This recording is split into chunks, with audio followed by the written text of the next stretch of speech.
Hello viewers, আজ wonder cooking with প্রসূনে আমরা রান্না করব ফুলকপি দিয়ে কই মাছের ঝোল। এর জন্য আমি 9টি কই মাছকে কেটে ধুয়ে নিয়েছি। এবার এতে নুন এবং হলুদ মাখিয়ে নেব।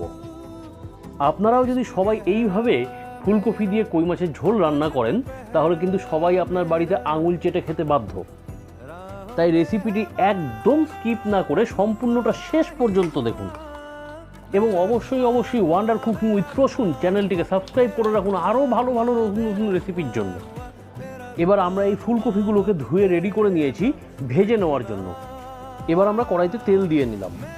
কড়াইতে তেল গরম হয়ে গেলে এবার আমরা আস্তে আস্তে একে একে সমস্ত কই মাছগুলিকে ওই গরম তেলে ভেজে নেব। বন্ধুরা, এই অপূর্ব কই মাছ রান্নাটি একদম স্কিপ না করে শেষ পর্যন্ত দেখুন।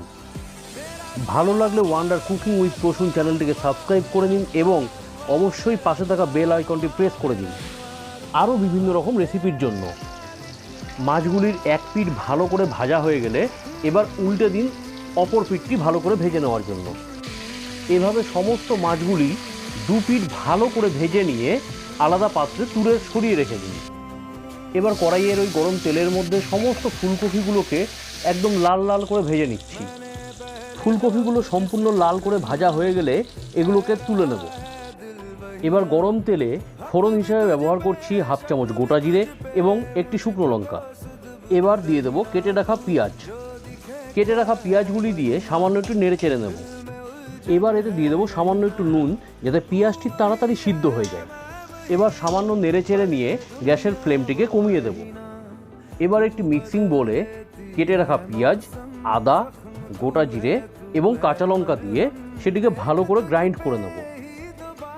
গ্রাইন্ড করা মশলাটি এবার গরম তেলের মধ্যে দিয়ে দেব।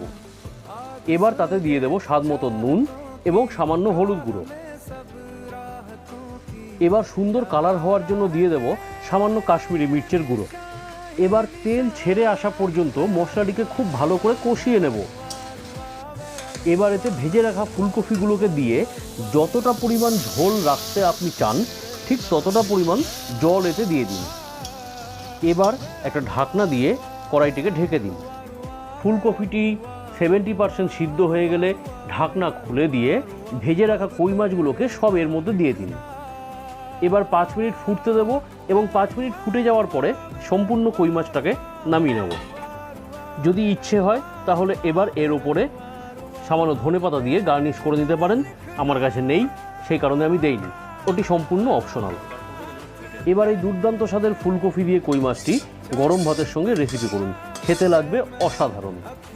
ভালো লাগলে অবশ্যই সাবস্ক্রাইব করুন, লাইক করুন এবং পাশে থাকা বেল আইকনটি প্রেস করে দিন প্রতিদিনের নতুন নতুন রেসিপির জন্য।